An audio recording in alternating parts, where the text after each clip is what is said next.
Hey, we're live. Yeah, there's no intro music today because Mercadal is out and he's the one that does all the technical things. And Fair enough. because I am on a cruise ship, I don't have the technical. I got to be on my phone, so I don't have the laptop capabilities. Anyways, whatever. Welcome to the What's Up, Bro podcast. I am Nery Saenz, and with me, as always, is Mike Valdes. What's up? How- Yeah, thank you for pronouncing it correctly. That's right, Uh, Valdes. Valdes. Yeah, dude, it's just the two of us, so we can talk sneakers for 2 hours. Oh, sweet Jesus! Thank God. I didn't know you were a sneaker guy. I just, Yeah, by the way, as a disclaimer to anybody, because I know a lot of fandoms, and I personally haven't experienced this with sneaker culture, but I know a lot of fandoms in general are very protective of their fandom. So oh they're yeah, like, "Oh, you're not a real," you know what I mean? There's a lot of gatekeeping. yeah. And again, I haven't experienced that with sneaker culture, but I will say, just as a disclaimer, I just got into, like, I've always admired sneakers, but as a kid I always grew up so broke and so poor that I could never Same. afford, like, I didn't get my first pair of Jordans. I got the 11s when they first came out, and they hurt my feet so bad that I returned them a week later. Sure. Yeah, So I don't blame you. I never actually had Jordans until like 2 years ago, when my best friend gave me a pair of Jordan 11 lows for my birthday 2 years ago. And Yeah, then in March of this year, I bought my first pair on my own. Like, bought my first pair, and then since then it's been so pretty many. fucking chaotic. There's so many. Yeah, It's pretty you have chaotic so many now. threes and fours. Yeah, Threes and well, I fours, mean, yeah, yeah. I fully think that the Jordan 1 is the high heel for men. Like Yeah, yeah, like yeah. it's like what women go through to wear high heels is what men go through to wear a Jordan 1. Like it's Yeah, I have yet to meet. Let me tell you something. I say this all the time, and we talked about this privately a while back ago. But I have never bought a pair of Jordan ones because I tried them on once at a store and they were so uncomfortable. And mind you, and this is something that I've learned as of late. I did not know this. I was dumb, naive to this. But when you lose weight, your foot gets smaller. yeah. I did not know that. I did not know that I was at that level of fat. Let me put it that way. I'll put it that way. I thought my feet were just I mean, a size 12 and whatever. But I Yeah. didn't know. But when I lost weight, the width shrank. And the only reason I knew that is because the one pair of wide Nikes that I had bought like a year and a half ago, 2 years ago. And then as of last year, my foot was like swimming in the shoe. Whoa. And so I noticed that. That's the only reason I knew that my foot had shrank as far as the width. Again, not saying that obviously those people who weigh 10,000 pounds and, obviously their foot is wider, but I did Mhm. not know that I was at that level. Yeah. And so apparently I was. So the Air Jordan ones I tried on years ago were so uncomfortable to me that I was like, and everybody who I bring it up to, every sneakerhead that pops into my DMs, everybody who's like, hey, you like sneakers? Me too. And they're always like, dude, my favorite is there, and then they'll send me a link or a picture of the Jordan ones, Yeah. and I'm like, yeah, they're not comfortable though, right? And then I've yet to experience somebody who goes, nah, they're comfortable to me. Like, I've Yeah. never had one person be like, I don't know, man, they feel comfortable to me. Like, Yeah. every single person I've ever met and talked to about sneakers That's the goes, price you pay for yeah, fashion. That's what every they're man not. says. Yeah, every guy's like, yeah, no, but they look great. That's what Yeah. everybody says. Yeah, no, but they look great. I'm like, okay. Yeah. I'm like, Bro, but there's a so yesterday I don't know if this interests you, but I immediately thought of you. So they're dropping Jordan 4s that are from um what is the movie? Do the Right Thing. sure, So the yes. Oh, those yeah, look beautiful, dude. They look great. Yeah, yeah, have you seen them? Yeah, they're yeah. so cool, dude. They're like they're a little loud for me They're personally, Jordan but threes, at by the the way. same They're Jordan threes. other threes, yeah. Yeah, the threes. I yeah, like they're a little loud for me personally, like but they're like so 90s, like which is so funny because like threes and fours are very 90s looking for me, like to me They are, personally. because they are. They came out in the 90s. Yeah, of course. Yeah, yeah. Yeah, So they look so like yeah, they just the silhouette of them are really nice. But it's funny because whenever I never really think about shoes that often, you know, but like cuz I have a lot of sneakers, but like I don't really think about them that often because I like a very vintage look and I like things that can go with everything and like things like that. yeah, And sometimes I'll wear dude, I wear um Reebok like those the C's, like the like the meme of like when mom takes you shoe shopping and it's the same Reebok, like I wear yeah. those, you know? Right, And what's so funny is like I didn't realize like my particular style until and you know this as a comedian, when you start doing black rooms and you start performing with black comedians, those right. comedians are always checking your shoes Yeah, and yeah. Facts.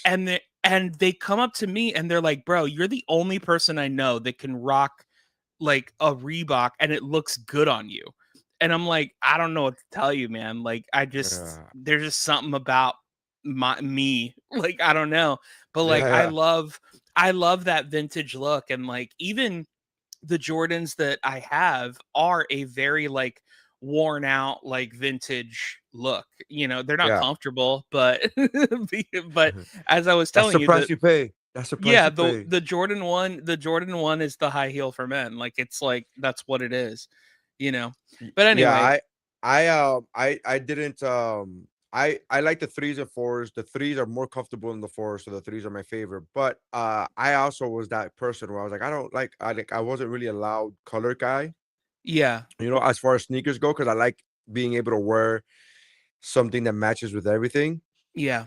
And then the more sneakers I started buying. And by the way, again, I just to give the disclaimer, my collection is, I don't know, maybe 15 pairs, which sounds like a lot to the layman, but Mhm. when you get into sneaker culture, like 15 is such a low. Like Oh yeah. there are people that have entire rooms Mhm. full of sneakers from the floor to the ceiling type of Yeah. situations. There's people that go to conventions to sell their sneakers because they have so Yeah, many. Like yeah, it's yeah, crazy. yeah. And so I say all of that to say the more sneakers I started buying, the more I was like, you know, I like that color, but it's really loud for me. And it doesn't match with everything. I would have to wear something specifically that color. But the more you buy, the more you're like, if I just okay, so I bought these like do the right things, that color, that bright blue. Yeah. I have a shirt that blue. I have a couple shirts that blue, right? And then you go, oh, the red toros came out. The Toro Bravos come out. Those are really bright red. And you're like, I have a red Yeah. shirt. And then Yeah. you start in your head, you start kind of like defending the idea of like it's okay to buy these loud colors because Yeah. I don't have it's if you only have one pair, that one pair should be like black or white because you got to be able to 100%. match with everything. But then when you Yeah. start buying more, the more pairs you buy, the more in your head you can start defending the idea of like, you know what, I could buy this loud ass color because I don't have to wear it every day. I would just wear this shoe for this one particular outfit that I have, and then you start rationalizing. That's the word I'm looking for. Rationalizing that way. Yeah.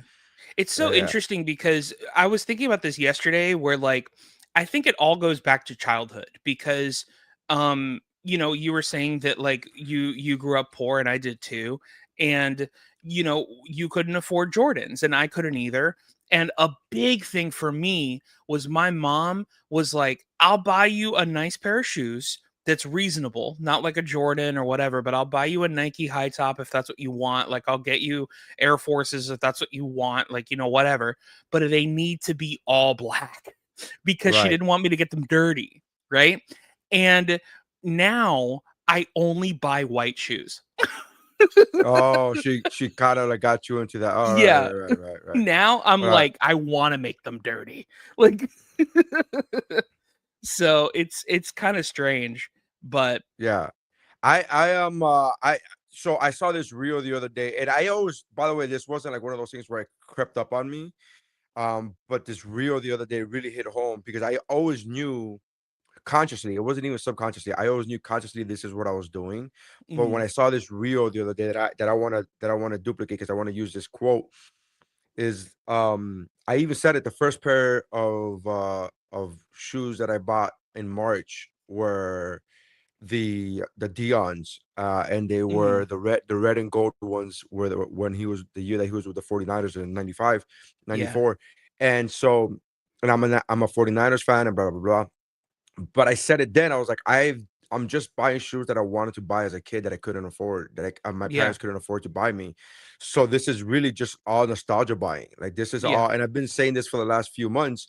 Every so often when I do an unboxing video, it's like this is me just buying my childhood. I'm just trying to buy things that I could now afford as an adult, Mhm. and I could make the argument could be made that I shouldn't even be able to buy these now because again, as an adult with kids and family, you have the whole responsibility thing. It's like, yeah, you can spend $150 on shoes, or you can spend $150 on something with for your family, right? But Right. this is the one. Um, I'm just buying my childhood is all I'm doing Fair is like enough. trying to, and I again very conscious of it. But I saw a reel about it the other day that was like when people ask you why you spend so much money on your sneakers, it's like I'm just buying shit that my 10-year-old self couldn't like, was all I was dreaming about when I was a kid was like getting and not just sneakers, but sneakers and video games and Of these course. things that all my other friends would have.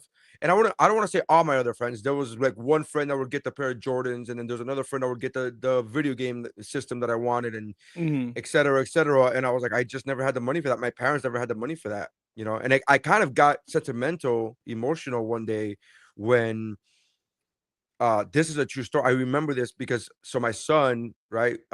He's into hockey. He plays roller hockey. He's now going to Yeah. be in an ice hockey seminar of a summer camp. And he's a big Florida Panthers fan, and he has like a bunch of Florida Panthers sweaters. And I got emotional because, and he doesn't know this, but I got emotional because he was like, "Hey, can I get the sweater?" And I was like, "Yeah, man, get the sweater." I remember asking my dad, going up to my dad with an East Bay catalog in hand, Wow. and just wanted a 49ers sweater, like just a regular ass crew neck sweater. It wasn't even like a flash. It wasn't even the starter jacket that Right. cost $200. It was a literal, and I remember it like it was yesterday. It was $45. It was 44.99 in East Bay, and it was a regular ass. And then I was just like, "Hey, can I get this for Christmas, whatever?" And I remember my dad saying like, "Well, you do all your homework, whatever, and we'll try our best, and we'll get you your sweater. We'll see if we could get you your sweater." Like that was his response. His response wasn't yes, it wasn't no, get the fuck out of here. But it was like I looking back at it now, I could see it that he was trying to come up in his head with a way to how do I get this kid this sweater, and he Yeah. couldn't afford it. He couldn't afford spending $45 on a sweater. It's like, you already have a sweater. Why do you want another? And then you were in Miami. Also, you're constantly Right. sweating because you're a portly dude. Yeah. So why what? And I just like I got emotional when my son was like, "Hey, can I get this sweater?" I'm like, "Yeah, man." Like it was a Martin's thing, and he was like, "Hey, can I get this jacket?" I'm like, "Yeah, man, get the jacket." Like I was just like, because I That's didn't have that. awesome. I didn't have that as a kid, you know. Of So course. pay for nostalgia as a motherfucker, man. Yeah, I man. I know you're not into sports. I know you're not into sports, but the Knicks won in five. The Knicks won the championship series, and as a fan of the Miami Heat, growing up. Speaking of growing up, we were trained and that we don't like fans of the Miami Heat do not like the Knicks, right? And the Knicks for a long time in the 90s, it was like between the Heat and the Knicks as far as the Eastern Conference and blah blah blah and that stuff there. And the Bulls, I guess, obviously, but Yeah. within our Atlantic Eastern Conference. And I know there's a lot of Heat fans now that are still like F the Heat, screw the Knicks and blah blah blah and all that stuff there. I've never been that kind of sports fan where I hate on a specific team. Oh, me I neither. will say I hate specific team fan bases. So like as a Sure. 49ers fan, I hate the Dallas Cowboy fans. So Yeah. therefore I hate the Cowboys just because their fans are uber annoying, right? There's like a couple teams like that I feel like that about. The Eagles are another one that I hate their fans. I don't hate the team, I just hate their fans. Yeah. Because they're very annoying, especially now the day of social media. But I was like cheering for the Knicks, and I know a lot of Heat fans were like, how can you be cheering? I will forever hate the Knicks. And I'm like, but they haven't been relevant in 25 years. And the Heat Yeah. have like won championships since then. Like it doesn't, I never resonated with them. I never resonated with the Heat, with the hating of the Knicks thing. I'm just like, okay. I mean, if it's the Heat versus the Knicks, I'm obviously rooting for the Heat, but I'm just in my mind, I'm like, you can't be happy for a team that hasn't won in 53 years. You can't be like, I think that's a dope ass story. I just like Yeah, the I think story of it. something that's so cool is that they finally won. And like for the loyal fan, that's so awesome. Like it's like it must feel so great to finally be like, man, like we finally did it. Like it Yeah. just there's something to it. Like that about sports I love and I can get behind. Now Because you're not a big sports fan in general, right? Like there's no like in team that you're like, general, like yeah, I know what's up because everybody in my family is into sports. okay, So I have to kind of know what's going on if I want to talk to people. But it's not really anything that I like. You know what I mean? right. So but I do know what's up. Like for example, one of my favorite stories of all time from when I was a senior in high school. Uh we went to a baseball game, and I'll never forget this because it does have to do with fandom.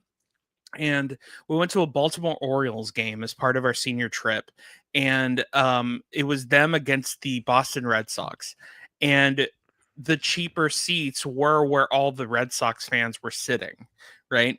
And so when the Orioles were winning, um, one of our classmates thought it would be funny to like taunt the Boston Red Sox fans. And every time that they scored a run, we just go, "Let's go Yankees."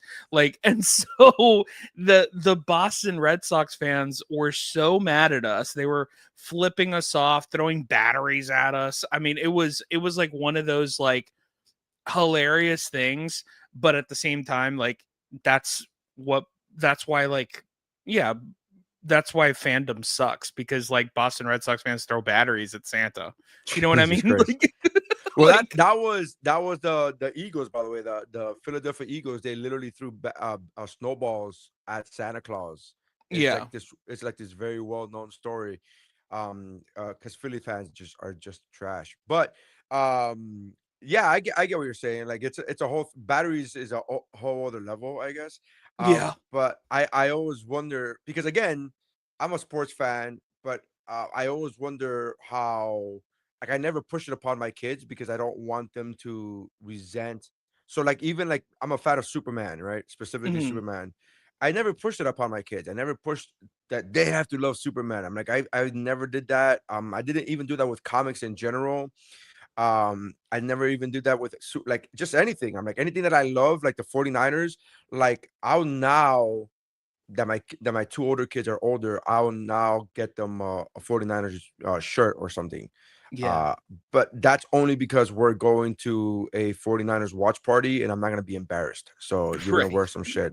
And then by the way, I'm not ever forcing them to wear that shirt during the like I'm not even forcing them to watch the games. I'm like my Yeah. son this past season, my son was like, hey, like I want to learn about football. I'm like, cool, that's great, let's do it. Like I'll teach you whatever. But I was never pushing it upon him.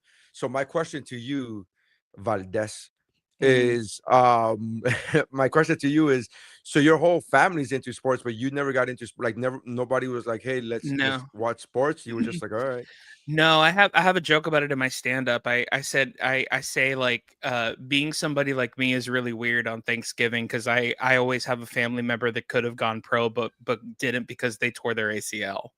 right, And and so like it's very like there's a lot of could have gone pro people in my family. right. And mostly on my mom's side. You Um got Uber drivers in your family? You got a lot of Uber drivers in your family?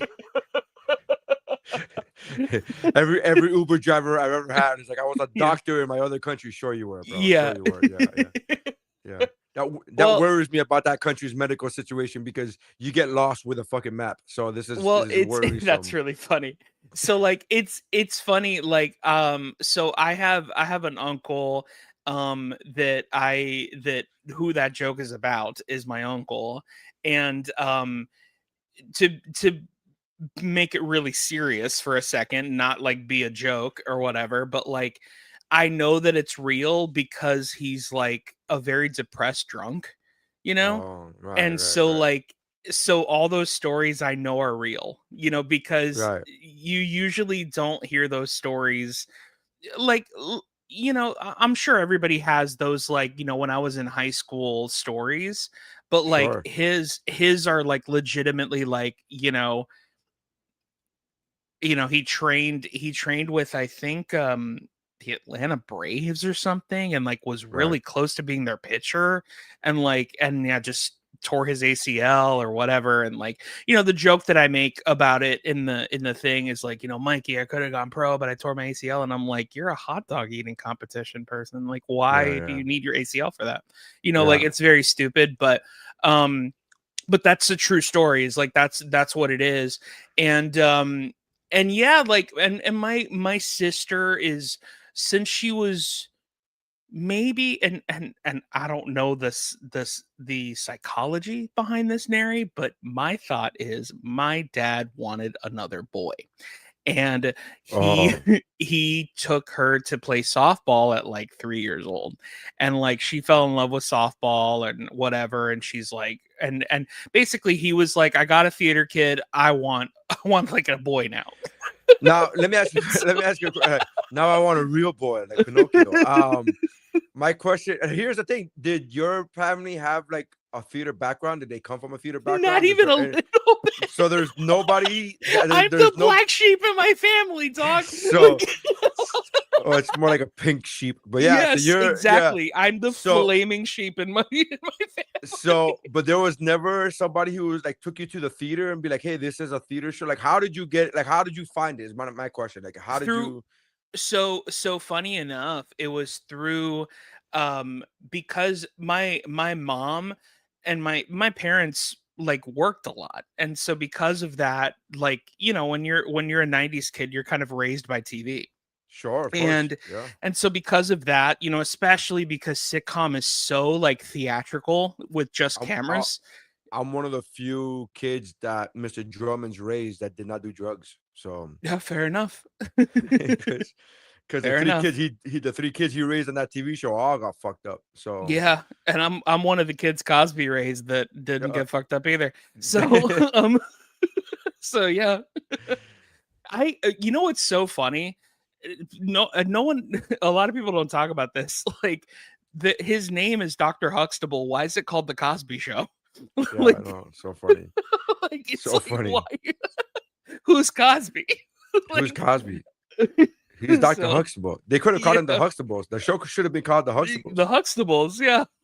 So like, but anyway, so yeah, like it was that. And then in 6th grade, I mean, you were a 90s kid. I don't know, were you a little older than me, but like, were you a Nickelodeon kid? Like, did you watch like all that and S- stuff like that? So Nickelodeon, and again, I hate to do this whole thing because it sounds like I'm a woe is me guy, and I'm not. Sure. But Nickelodeon was on cable, and you had to pay for cable, and we never paid. We Yeah. didn't have money.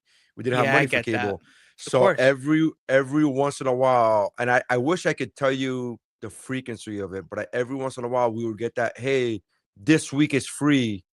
You get Oh, I free cable remember for those weeks. Yeah. yeah, you get free cable, you get free HBO for a week, and like there Free would be certain HBO. Yeah. times, right? So there'll be certain times where they will just give it to you for free, so to entice you to subscribe.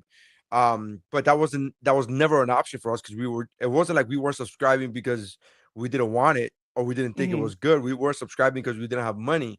But every Sure. once in a while, Nickelodeon will give us that free week, and then that's what I would enjoy that the shows. And I was always a fan when I was a real little kid. I was a fan of Double Dare. Oh yeah, of course. um and Love that then show. when I got a little older, there was a game show that had them doing some like Aztec like course, like it was like a physical Legends of the course Hidden that they were Temple. Legends of the like I don't even remember the name of the show. I remember watching the Hmm. show, like this show was awesome, but again, Yeah. because we didn't have money for the cable throughout the year, I only watched it for like that free week or free 2 weeks, whatever it was, whenever they would give it. It was dope. Also, by the way, Mark Summers, the host of Double Dare, started the whole like wearing wearing Jordans with a suit. Did he start it? I know he did it, Hmm. but I didn't know he started it. That's dope. No, he Yeah, started that's that. dope.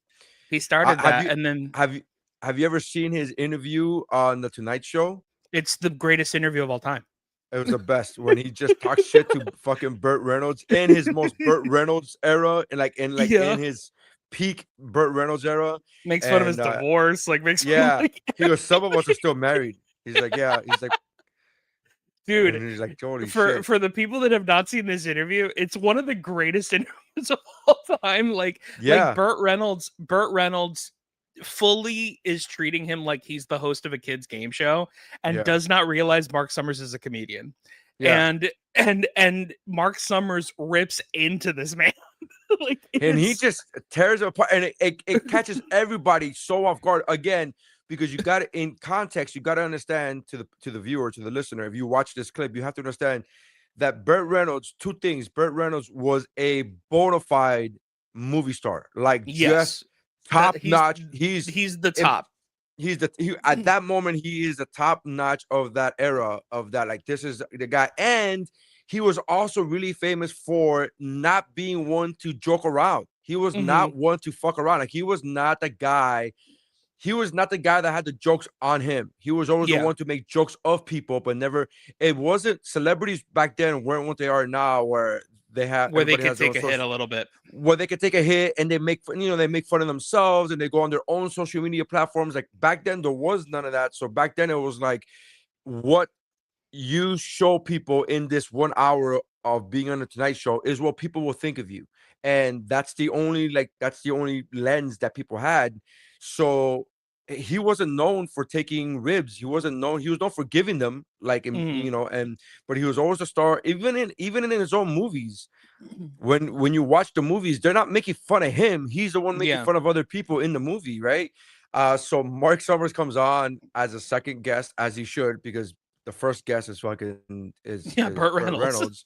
Yeah. And he just lays into him, like, he just talking, like, he brings up the divorce. He was like, yeah, some of us are still married, Bert. Like, some of us don't To get be divorced. to Like, be it's fair though, to fucking. be fair, if you watch the clip, Burt goes at Mark first. Oh yes, absolutely, B- absolutely. That's what. But he doesn't realize that. Oh, so, like, Mark is not doing that thing where he's like, oh, you're Hollywood royalty, or you're. He's like, I'm yeah. not afraid of you, motherfucker. Like, I'm Yeah, coming right at you. exactly.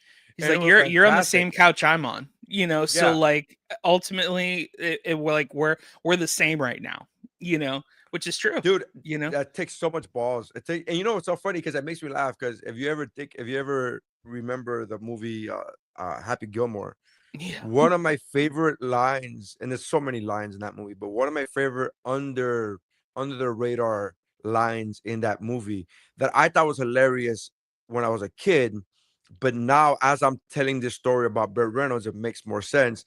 Where Yeah. he sees a limo for the first time, and he goes, "Oh wow, there's a limo. Who do you think's in there? It must be somebody real famous, like Burt Reynolds or something." Yeah. And that's such a throwaway line, because as a kid, I laughed, because I was like, fucking Burt Reynolds. Who the fuck? Like, I knew Right. who Burt Reynolds was, but I was like, you're going to say somebody famous, say somebody really famous. And it's like, Yeah. no, dude, for a group of people, for a certain age, Burt Reynolds was like the high fucking, like, that's like saying Tom Cruise now. Like, oh shit, must be Yeah. Tom Cruise It's in like there. saying Mr. Beast. Mr. Like, That must be he's fucking Drewski. Mr.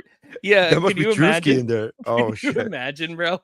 It's like you have to explain that to kids. Like back then, kids, Burt Movie Reynolds stars was were bigger than influencers. yeah, movie stars were bigger than Drewski. Did you know that? No way. No No way, way. that's crazy. They were bigger than Mr. Beast. Yeah. Mm. So did Burt Reynolds have a game show? No, he didn't. Yeah. No, he didn't Yeah, have a game it's show. so funny enough, going back to what you were asking. I had a friend at school that was on a Nickelodeon show called The Brothers Garcia, and through that I found out, like, you know being getting needing to get an agent, like, all these things. I was always wanting to be a professional actor since I was maybe in 5th grade. So, like, yeah, it's That's just interesting, man. I did not know that I had that dream, Mike. mhm, So I had the same dream you had, but this is real talk. I did not know that that was possible. Like I Sure. always loved movies as a kid. Like I'm talking about 4 or 5 years old. I was always loved movies. And if you ask me now, I will tell you that I always wanted to be in movies. But I legitimately didn't. I thought as an immigrant to this country, watching all these movies, I thought you had to be born into that life. I thought people that were in movies were like, no, that's something that rich people do. Like I did not understand that you anybody. I don't mean everybody, but I meant anybody could go and make a movie. I didn't know that anybody could be in a movie. I thought it was like, no, if you're in a movie, it's because you're famous, and you're famous, and then your dad has to be famous, and you're like, you have to be in Hollywood. You have to be like, that's a different. I did not know that people could move to Hollywood. I didn't know Hollywood was a city, for example. I thought Hollywood was Sure. like a fictitious place of like just a algorithm of like an amalgamation of like where things happen, but I didn't know it was an Yeah. actual physical place. So it's so funny that you say that at 5 years old, you wanted to be a professional actor. I wanted to too. I just had no idea that I could. Like same thing with To be comedians, with completely comedy. to I to was be like, I didn't know completely stand up was a fair, thing. yeah, to be completely fair, bro, I'm 37 years old and I'm pretty sure I'm starting to realize that you were right. Because because It's nepo babies, because that's a it is thing. really it's a lot harder than you think. Well, But it's very hard. It's actually very hard. yeah. Yeah, I like that. Somebody asked me. I had this epiphany a couple of years ago. I was in the airport with a juggler, and he goes, "Oh, how did you get into stand up?" And I told him how I got into stand up, and then he was like, "Oh, you never wanted to do stand up?" I go, "I always loved stand. I remember watching stand up when back in the days before there was an actual Comedy Central channel. Yeah. There VH1 every so often used to have a in between commercials. They used to have a VH1 spotlight where Rosie O'Donnell would come up and introduce somebody, Wow. and they would have like a 3 minute set. And I remember watching watching VH1 just in hopes of catching this VH1 spotlight. And always like as a 8, 9, 10 year old would watch Eddie Murphy Delirious on repeat Yeah, over and over and over again. And my mom would let me because she didn't know English, so she didn't know that those for words sure. that I Of shouldn't be course. listening to those. Yeah, of course. Yeah. And so I remember like even at that age, so 9, 10, 8, 9, 10, 11 years old, watching Eddie Murphy Delirious, reciting it verbatim at school, right?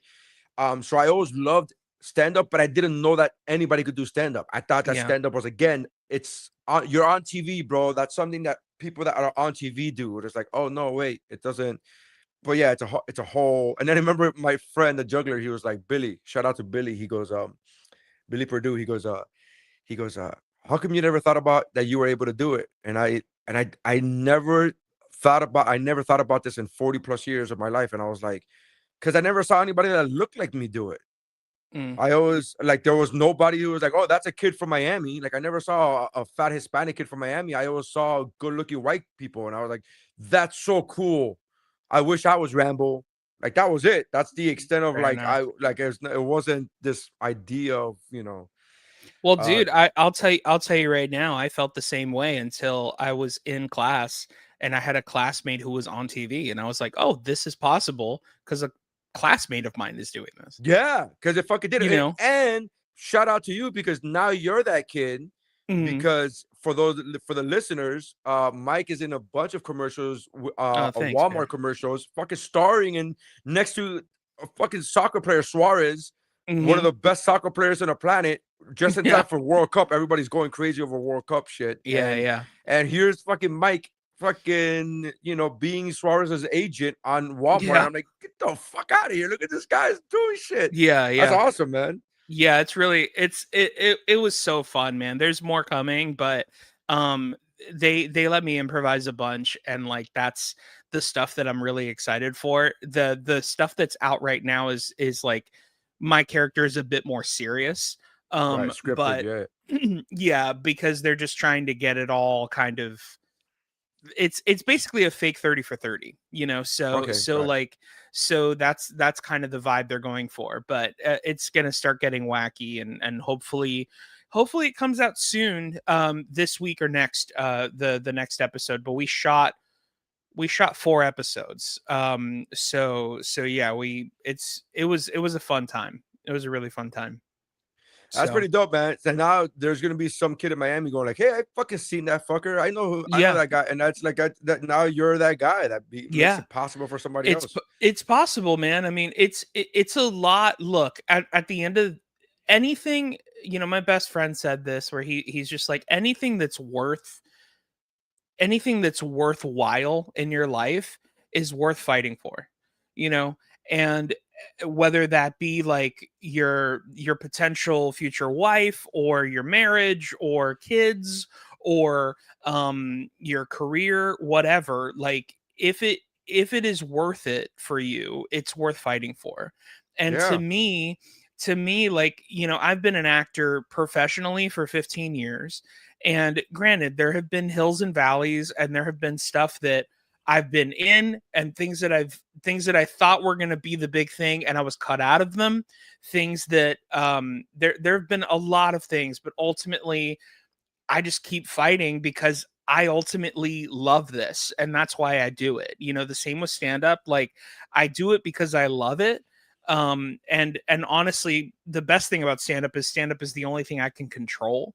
yeah. Acting is something I can't control. Like, There's so I many can moving pieces because there's so many yeah, moving like pieces to acting, man. I can only control how I am in the room, and whether they use me or not, I can't control that, but other than that, like, stand up I can control, which is a great resource to have. And I love doing it. But funny enough, like, I just a lot of the other things that I do in my career, like music and and stand up and playing instruments and things like that, like, I love doing that stuff. But I kind of did that because I needed another way to express myself that I can control, and so that's why I started doing that. I kind of fell That's into it funny by because accident. that's why I started doing the podcast. I started Yeah. doing the podcast, I guess 14 years ago, because I was doing stand up and I remember Robert Kelly. I was working with Robert Kelly. I was opening for Robert Kelly, and then he says podcasting is a new thing. You got to get into podcasting. Hmm. And I said, "Oh, I don't know anything about it. Like I know what podcasts are, but I wouldn't know how to even start one." And he was like, "Dude, podcast." This is what he said. He said that when he started stand up, all you had to do was be funny. Yeah. He goes, all you have to do is kill. You just have to worry about being a killer on stage and kills. Like, now there's so many variables that go into it. There's so many, like, you have to be a social media person. You have to be into marketing. You have to know about Adobe Photoshop. You have to know, like, all to make flyers. You got to, like, there's all these things you got to do just to be able to promote your stand up. So being funny is not even a thing anymore because it's such a minority thing now. Because now if you could Hmm. promote yourself, whatever. He goes, but podcasting is a thing that while you can't get on stage in the times that you can't get on stage, podcasting is another creative outlet that you can showcase. And hey, look, this is my personality on podcast. And he's like, everybody's got to have, every comedian should have a podcast. And then he said this to me again 14, 15 years ago. And so I was like, all right, so cool. And it's so funny because I was there with Ramon Garcia, and this is his words. Robert Kelly, he's like, you could just call it two spicks in a mic. And I was like, probably not the name we're gonna go with. Probably not Yeah. the name we're gonna probably gonna go with a different name on that one. White guy from Boston. But Yeah. we're just gonna go with it. And it's so funny because a couple years later, I go, hey man, just to give you a heads up. A couple years ago, you gave me this advice about starting a podcast, and then I told him the whole two spicks with a mic thing. He goes, please tell me that's the name that you chose. And I go, no, no, you fucking racist bastard. No. Come on, dude. Uh Come on, fuck, dude. come on, Please, man. you're Come gonna on, do it, dude. dude. Come on, Dude, dude. dude, Like, dude. yeah, he's Uh he's a wild man. Yeah. yeah, he's Robert Kelly is so funny, man. he's a It's killer, so dude. His he's stand-up is so he's so good. he's an absolute killer. Yeah, but like, funny enough, I was just gonna say, before I did stand up, I was really into music. That was like my thing that I was doing for a long time. Before, like, yes, acting was my number one, but like, music was the thing. And it's so funny how you say that, because like, he hit the nail right on the head even with music. Because now it's when I was like coming out with an album and everything in like 2015, all that stuff, that was to the point where labels were wanting to see a photo of the band because they could probably tell what kind of music you play just by looking at your picture. Yeah.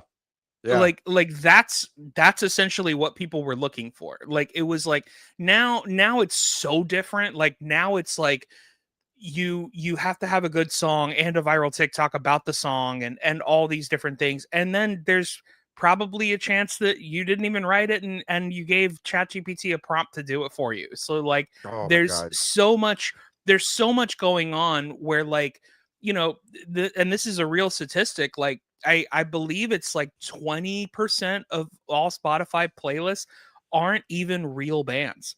They're Jesus. fake AI bands. So if you were like, damn man, I really love this band. I can't wait to see them on tour. You never will. They're not You. real. So like This is, I love the fact that we are now the reality of the fact that years ago, man, I wish I could look this up, but I'm on my phone, so I can't. But years ago, Al Pacino came out with a movie called Simone, yeah, I and it remember was that with a movie. completely AI generated, and Yes. they did it. It was an AI generated actress Yeah. that the world, only him and the creator of this program knew that it was a fake actress, and then the creator of the program died, so it was Yeah. only Al Pacino.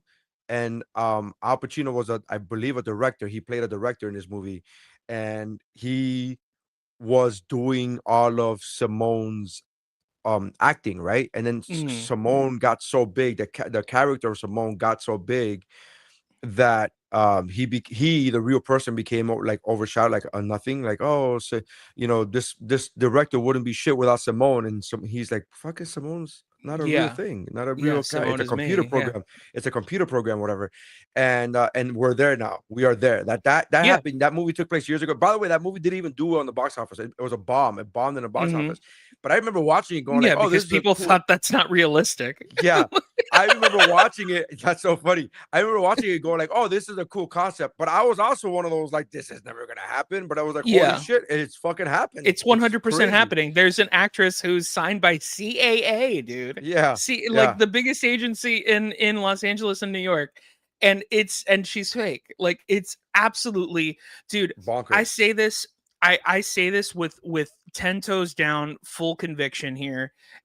If you like, I grew up where you can I grew up in a time where I was told, listen, you are not better than anyone. Everyone is just as good as you are. Like, we're on equal playing field. We're all sinners in the eyes of God. If you see a movie starring this actress, I'm better than you. Yeah. That's Like, I'm fully better than you. that's so Like, funny. Yeah. like you must be the dumbest person on the face of the earth. Well, here's If the you, thing. I think the only disclaimer I will give to that, the only caveat I will give to that is if you watch this movie knowing that this is not a real actress, right? Because fair. I did not know about this until like maybe a month ago. I saw a Yeah. post. I saw a post of someone, and I was like, "Wait, is this real?" Like, again, there's so much fake shit going on nowadays that Yeah. everything I read, everything I see, the first question is this, or not the first? Maybe the I always try. I get on Mercadal for this. I'm Mercadal for this. I send him shit that it's entertainment, and he goes, "Oh, this is fake and phony baloney," and I'm like, "I know, it's Yeah. entertaining. It's just Yeah. entertainment." So my first thing is always I watch something at face value for the entertainment purpose of it, right? If it's an entertainment piece, not political, not whatever, but if it's for entertainment, I'll watch it as an entertainment piece. And then my next question is, wait, is this real? Like, is this really Right. happening? You know, Well, and I think, you get those stories about that lady who got, there's a mugshot of some lady who, quote, got arrested because for a year she was breaking into her ex-boyfriend's apartment and yeah, slightly rearranging shit just so that he that's would think great. he was going crazy. And I Yeah, thought, fuck, that's hilarious. that is really Wait, funny. is this real? Like, I was like, is this like, it did that? I don't know if this really happened, but fuck, if it did, it was really funny. That's really entertaining. I mean, I took it Um, at face value when you sent it to me, and I was just like, "That's just a really smart way to get back at yeah, somebody." You right. know, Like, it's like, all these things. And again, even if it is fake, I thought, well, it's entertaining. But in my mind, I was like, I wonder if this is real. So when I read the article, when I first read a month ago. So I'm pretty late because I know I'm not new at this. yeah, I know I'm not the first one. So that fake actress, that mhm, completely AI generated actress, I just learned about this a month ago. I was like, wait, that's a thing? Is that real? There's an yeah, actress that's signed by fucking CAA? That's wild yeah, shit, man. yeah. It's wild, dude. And what's crazy too is like, to kind of piggyback into something that we were going to talk about today. It's like we're getting to a point right now where everything is so much about entertainment, and we then wonder, is this real? And we're getting to a point where like people are going to the White House to do a UFC fight, and it's like That's so wild. which is nuts. Like I thought about this on my walk to yesterday, where I was just like, I'm really starting to like, I'm gonna have to start saying that I'm sorry to all the men that were talking about the Roman Empire to me so much, because like now I'm starting to see it, Yeah, like yeah, like yeah. This is always happening.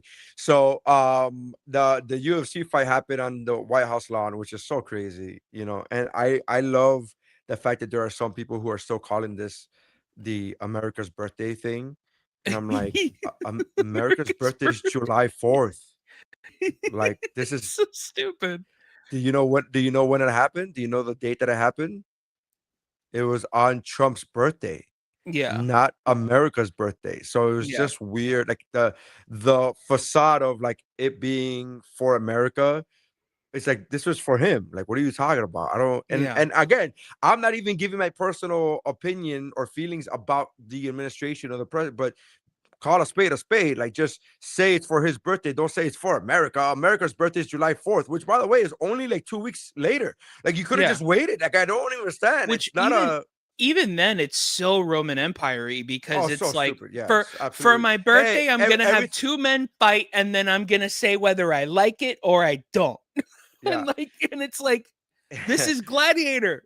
Like, and to go even one layer deeper than that, to give another analogy of why it's Roman Empire behavior. It's like, hey, people can't afford food or gas or cost of yeah, living. Let's throw a celebration, a gladiatorial celebration, to keep people's mind off of the fact that they can't eat or yeah, afford houses. it's Like, that's just exactly what the fucking insane. Romans did. That's literally Yes, what the Romans did. They were like, it's just oh, insane. come to the Roman Colosseum so you can see these gladiators fight, and we'll hand out bread. And then there were people there just for the fucking bread. And Yeah. they're like, well, we might as well stay for the fight because we got bread now. Like, this is.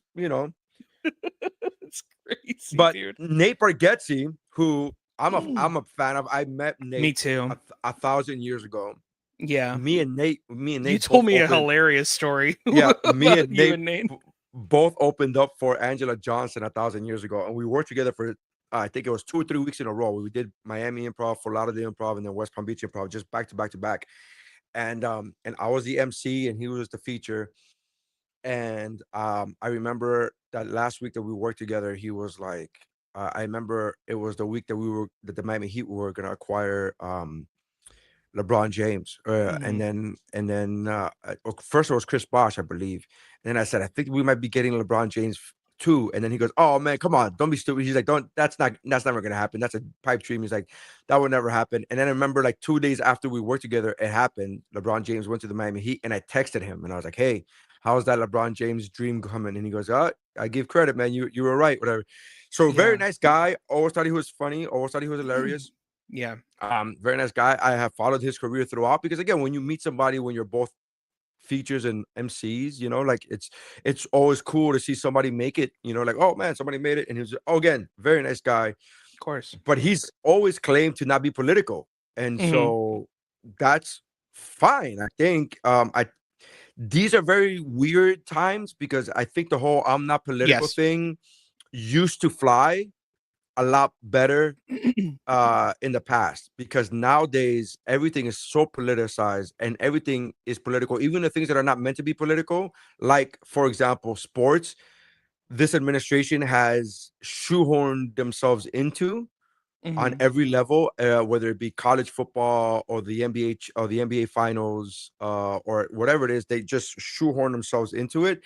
So things that used to be okay when people would say, "Oh, I'm not political," politics is now like infesting everything. It's It's in infiltrating everything. it's in everything. So that the statement of "I'm not political," which Nate Bargatze has said multiple times, um, kind of doesn't fly anymore. However, people will kind of start looking the other way, right? But then he Mhm. went to the UFC 250, America 250, whatever the hell the thing is called, stupidest name in the world. But he went to it and he had a picture with Robert, was it Robert Kennedy, whatever the guy's name is, Yeah, I don't know. Oh yeah, John F. uh, Kennedy Jr. or I no, don't know. no, that's not John F. RFK. Kennedy. RFK. There you go. I think it's Robert. RFK. Anyways, so RFK and Rory his wife. Scovel has a Rory Scovel has a great joke where he's like, "Whatever RFK Jr. says that I shouldn't take, give me 3 of them." Yeah, that's facts. Those are facts. And Yeah. I have a worm in my brain, and that guy. And by the way, those are actual quotes. I'm not even Yeah. misquoting here. I'm not even. I wish I could come up with something for comedic purposes to say that would be Yeah. crazier than the things that he's actually said, but I can't come up with anything. I'm We not that might creative. the podcast actually might get demonetized because that impression was so spot on. Yeah, now it's gonna be like, hey, do you have Robert Kelly on the podcast? Do you have Robert Kennedy on the podcast? Yeah. No, but it's a ridiculous Kid. situation. Come Hey, on, kid, that's so funny. Can you imagine? I Yeah. would love to hear a podcast with Robert Kennedy and And Robert Kelly. Robert Kelly. Just the two contrasting voices of those two. Dude, Like, I don't know if I'd stop laughing. Like, that's what I'm saying. Like, dude, and they're both from Boston. yeah. Dude. I take what you want. Yeah, but seriously, dude, come on. Seriously, dude, you got a brain? You got a worm in your brain? Come on, you got a worm in your brain? Yeah, but what happened was that and then just, oh my god, that would be fantastic. I'll never forget, dude. Robert, dude, freaking Bobby, dude. Bobby on a podcast was drinking through a thermos.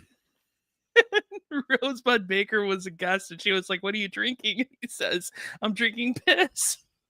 And she's like, "No, you're not." And then he's like, "Yes, I am." And then he goes, "Do you want to try it?" And then gives it to her, and she drinks it. And she's like, "Oh my god, why is it hot?" And she's like, "Cause it's piss. It's my piss." And it was broth, but like he convinced her for like a good 5 minutes that she had just drank piss, and it was That's the so great. funniest thing. Like that's such a Bobby Kelly thing to It's do. such a good thing. It's such a good Like thing. he's so, because he like, especially with comedians, like he's just a bully. Like he's very much a bully. He And very if you much is. He's can't very aggressive. He's very if you aggressive. can't Yeah. punch back, then he then he like then he gets mad at you for making him feel bad. Yeah. What the Which fuck, is dude? something that What I the fuck, do. dude? What the Yeah. fuck, dude? You gotta fucking come on. You could just sit there and take it, man. Come on. What the fuck, Yeah. dude? Yeah, You yeah, can't yeah. just sit there and take it. Like, nah, I feel like an asshole. Like, You know what? You know what's so funny? So in my life, throughout my personal life, I've always been pretty good. I used to call myself Switzerland, in the sense of, like, when one Yeah. person doesn't like another person, when one person argues with another person, when one of your friends argues with another one of your friends, I'm usually the one, like, that can see both sides of the argument. And Of course. my friend John Westling recently, not that he coined the phrase, but he used a phrase that I hadn't heard before in this format, in this topic, in this context. He said, "Oh yeah, I've always been a snake charmer too." And I'm like, "Yes, that's a good way Mhm. of putting it. Like, you could just, like, you know what I mean?" So Yeah. with certain people who are very polarizing, like, Mhm. there are certain people in this context, or be a comedian, who I could bring up to another comedian, and there's always a response, but it's always a very strong response. It's either like, Sure. "Oh, I love so and so, bro, that guy's the best," or like, "Man, fuck so and so, that Yeah. motherfucker." Like, there's always I'm friends with a lot of polarizing figures like that, a lot of polarizing within the comedy community. Yeah. And I always said this. I love the fact that I love that love, like, Bobby Kelly's podcast. What's up, dude? Mhm. Or that's not it. It's Yeah. you know what, dude? Yeah. The Yeah, you know what, YW, yeah. dude? You know what, dude? Podcast is one of my favorite podcasts of all time, and I would listen to that. Now it's the Regs, which is like a form of that podcast, but Yeah. with Dan Soder, who I love again. I love Dan Soder. But I love all these. Like, so he's very aggressive, like, right?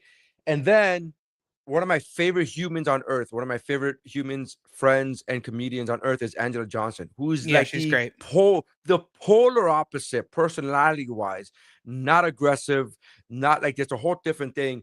and I've done shows with, and I'm just giving these two people because those are the two that those are the two that I could think of that have polar opposite Yeah. personalities.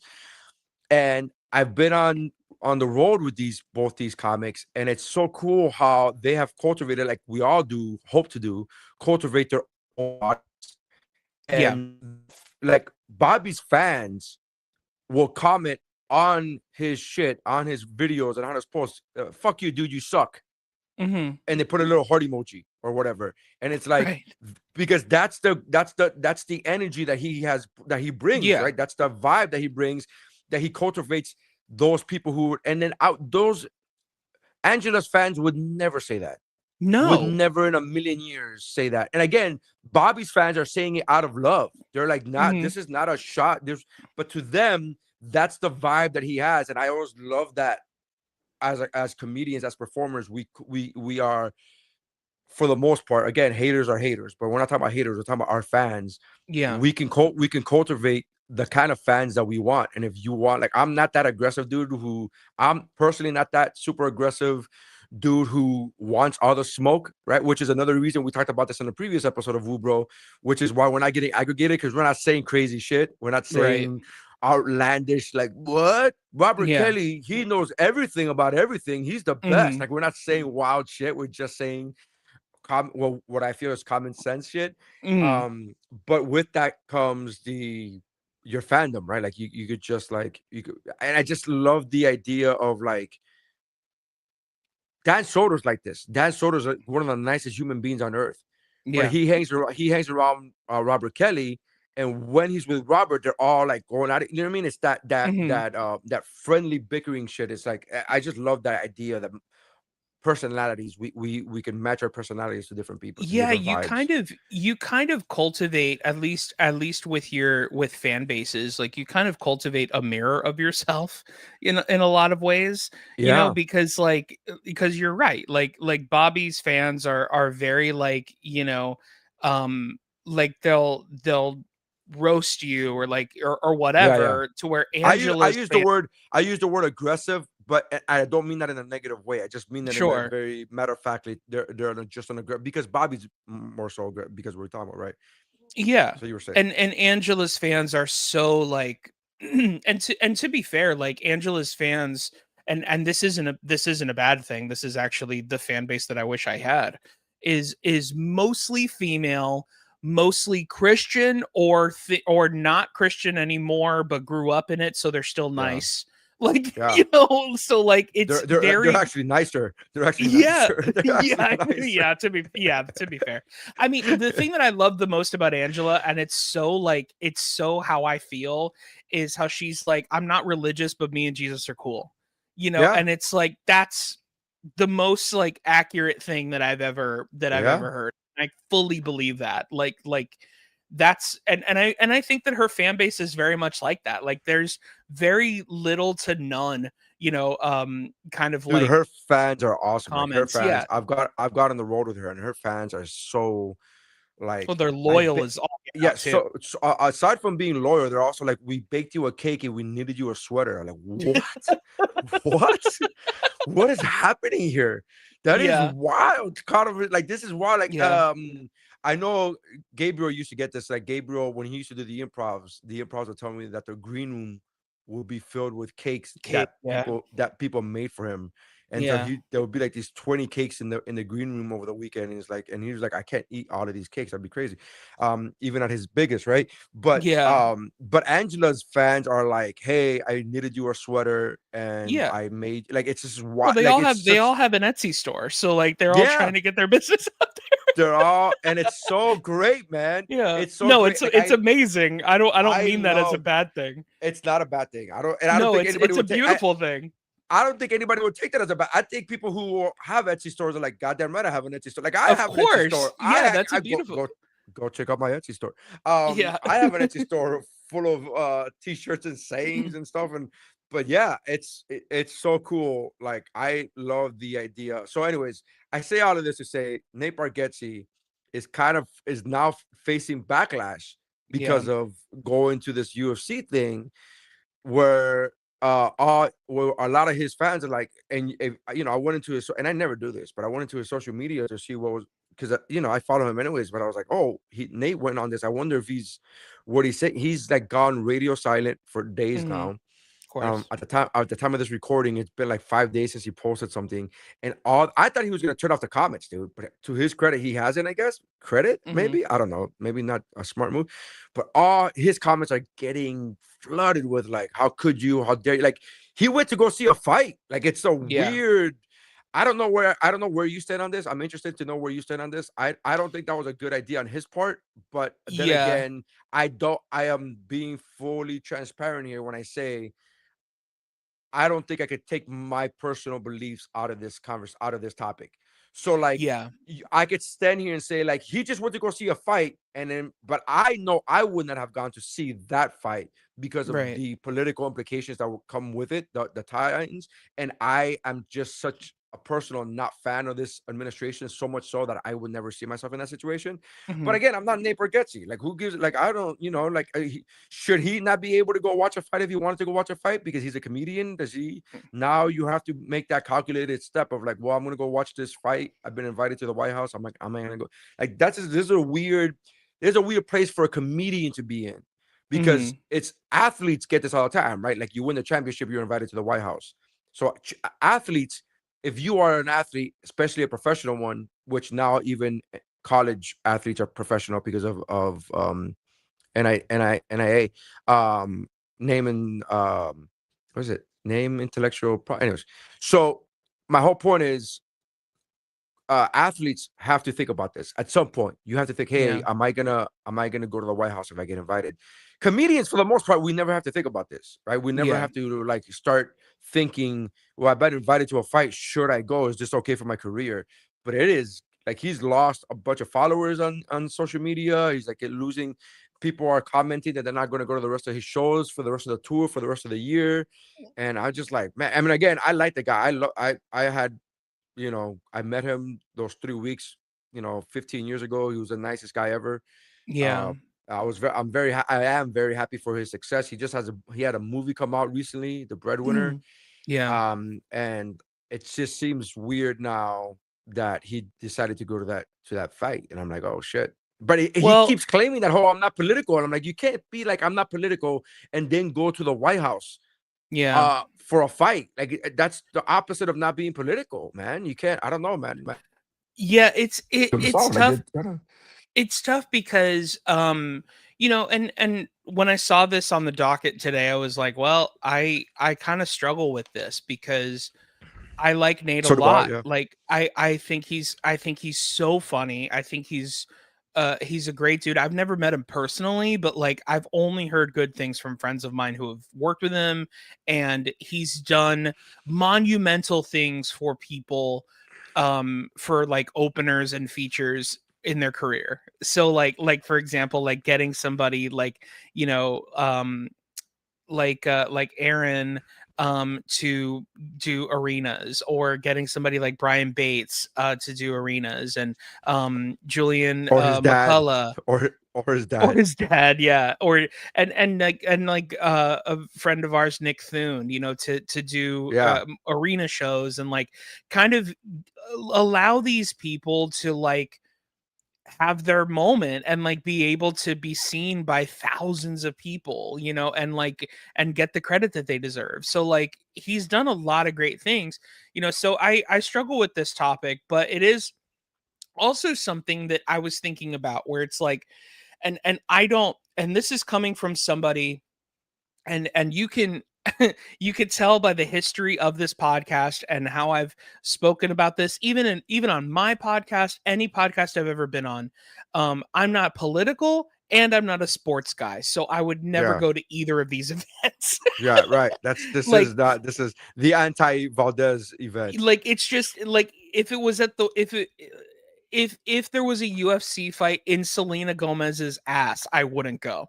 Like like you know what I mean? So like it's just, I mean, I might, but but Yeah. like I mean, hold on, you hold know, on, hold like on. Now. I would have to do a couple hear me outs, but like I would, it's tough, like but what I'm saying is like, I think ultimately, and it goes to a bigger question: is this the first administration that we've ever had where making a decision as small, because it is kind of a small decision, of like, well, I do want to go to a UFC fight, and it just so happens to be at the White House, where now that fully means I support the person at the White House. Yeah, it's very it's very polarizing. Here's the other part. He never posted a picture. The Yeah, person who posted a picture was Robert Kennedy's wife, who is Cheryl from whatever her name is, Cheryl from Curb Your Enthusiasm. yeah, Larry David's wife in that show. That's hmm, the actress that took a picture with him and her husband, who's Robert Kennedy, and Nate Bargatze. And she's the one that posted that picture. He hmm, didn't post a picture. He didn't post. He like we would never have even known he was there. We the public would never have even known he was there yeah, had that picture not come out. And it kind of seems like um strategic on his part.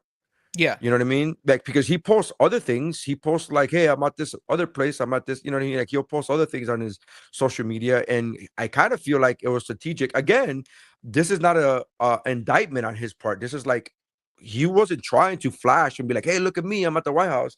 hmm, He wasn't like, "Hey, look at me. I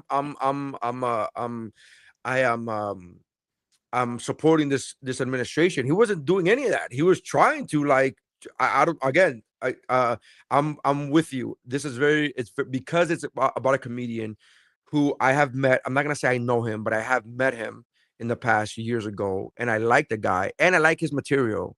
hmm. This is very conflicting for me because I don't because if this would be a comic that I didn't like, I'll be honest with you. I'll be like, man, fuck that guy.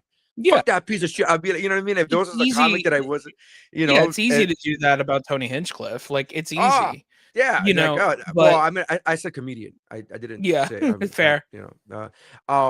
but yeah, yeah. So I'm aware of the hypocrisy on my part that oh, you're not being as harsh on Nate because you like the guy. You're right. I'm not.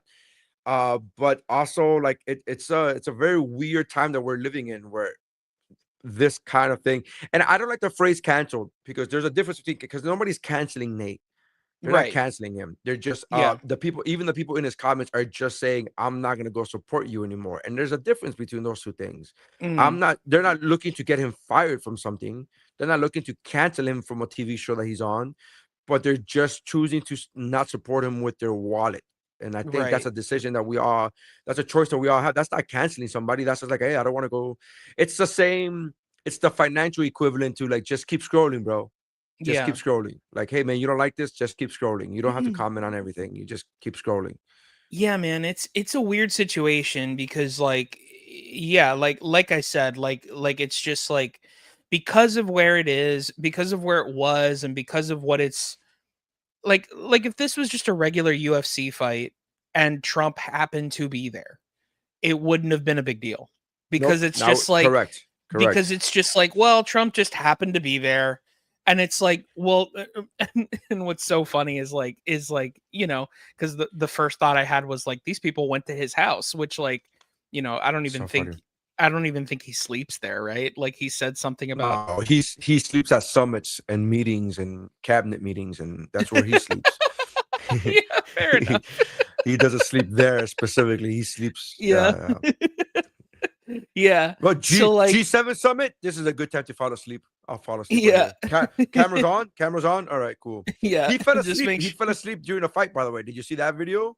I'm sure. Yeah. So I don't know. he fell asleep during the fights, right? He was watching the fights and he was clearly out. Like his eyes were just he was clearly gone. And then somebody, like a minute later, somebody must have handed him a hat, like a USA hat, and he put the hat on because then you could no longer see his eyes. Oh wow. But it's so funny because I was like, oh, he's clearly sleeping. And then somebody gave him a hat, like give grandpa a hat so he could fall That's asleep, so please. funny. That's not I was just thinking about this yesterday where I was like if that were my dad, not possible. My dad sleeps like Homer Simpson. Like just Oh yeah, yeah. like mouth open, tongue to the side. Like just like like what's so funny is like my parents, because we were talking about this before about how you were telling me like how did you get into theater and all this stuff. My parents are the typical like sitcom trope of like wife likes going to the ballet, and husband just sleeps the whole time, and when the Mm, intermission happens goes, oh, that was good. Like, just like yeah. that is my Oh, parents. he's Like, you're married to Tim Taylor. yeah.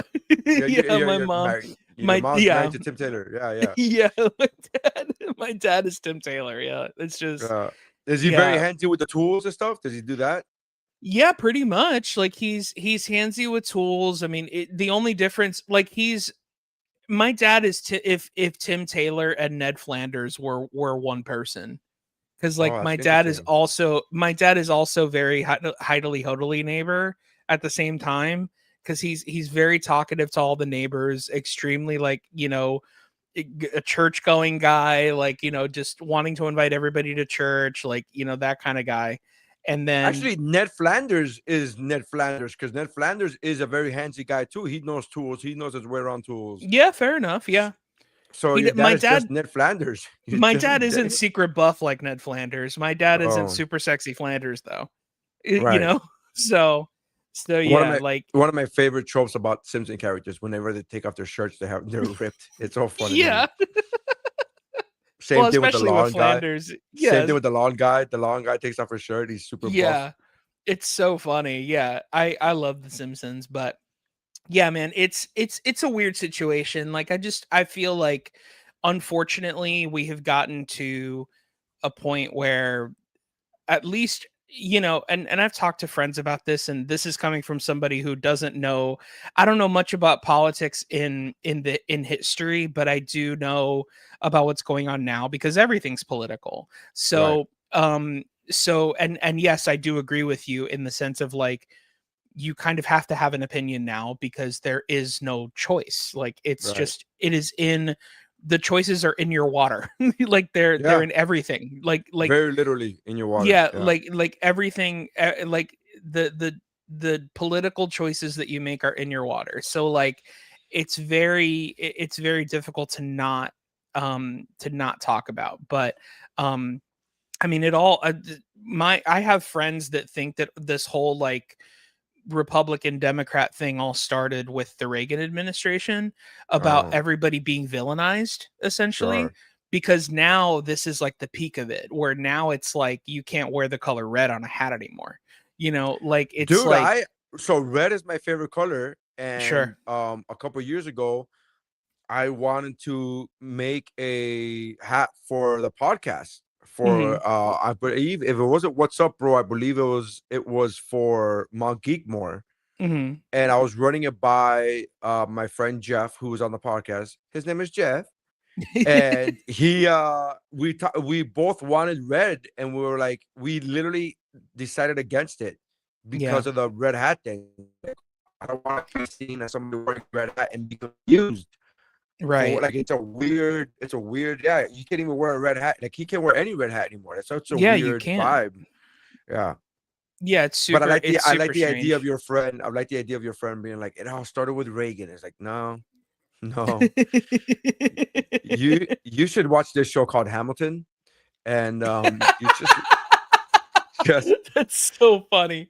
put shit There into was perspective for you. Yeah, So yeah. there's a podcast I love listening to. It's a podcast called Guys, and it's just comedians making fun of, like Reddit commenters. Sure. Like, Yeah, yeah. and essentially it's the funniest thing. And yesterday's episode was Ideas Guys, and there was a guy who posted, he said I want a social media app that's like Letterbox but for historical events. And the host said, I have not stopped thinking about this since I read it. Which is the funniest thing, because it's like, oh, like, Greg disliked the Holocaust. Like, what are you talking about? Like, what do you Yeah, yeah. need to do a letterbox review of an historical And then event? how do you? And then at that point, does liking mean that you like That you that liked it. that you liked it, or does liking mean that you like the fact that somebody brought it up? Like, you know what I Yeah. mean? Like, it's that weird. I have I Yeah. have a friend who's a newscaster, who's a professional newscaster in Miami, Yeah. and she's always posting these. She's a news anchor, she's a news reporter, and she's sometimes Hmm. posting these awful stories of, like, so and so is on trial today for murdering his wife and children. and I want to like that post because I want to support my friend Of who is course. a But you don't want reporter. to like that somebody murdered their children. Yeah, but I'm like, now I Yeah. feel weird. Am I liking the fact that somebody killed their children, or am I liking the fact that there's a story, or that you, my friend, the reporter, posted the story? And it's always a weird, like, I feel weird clicking on like. So it's like, Yeah. so Well, some, I could just imagine the Reddit of like, oh, the Holocaust is like, yeah, or don't like that. somebody posting those, like, pictures of them, like, at the hospital or something. Yes. They're like, "Oh, I it turns out, like, I had a stint in my heart, and they have to do this," and You're like, you're like, "I have to like it, right?" you're like, But double it's tap, so double tap. funny enough, it goes back to something that Angela said. Angela says that a like has now become, "I have received the message, and I saw it." Like, Yes. Yes. like, it doesn't mean I actually like it. It just means I saw the message, and I'm letting you know I saw it. You Yeah, know? it's a new form of a red receipt. Here's a good question, Yeah. and this is I actually have a video about this locked and loaded. I'm ready to post it, Hell waiting yeah. to post it. About red receipts. Are you a red receipts guy? Do you turn your red receipts off? I have them on, but I don't. I mean, it doesn't really matter to me. I don't take it as personally as a lot of people. If that's what the question is. No. The question is, do you have it on? Do you Yeah. because some people turn them off. Some people turn off the red receipts. Some people like Well, don't yeah, want you to because know they're that you read them.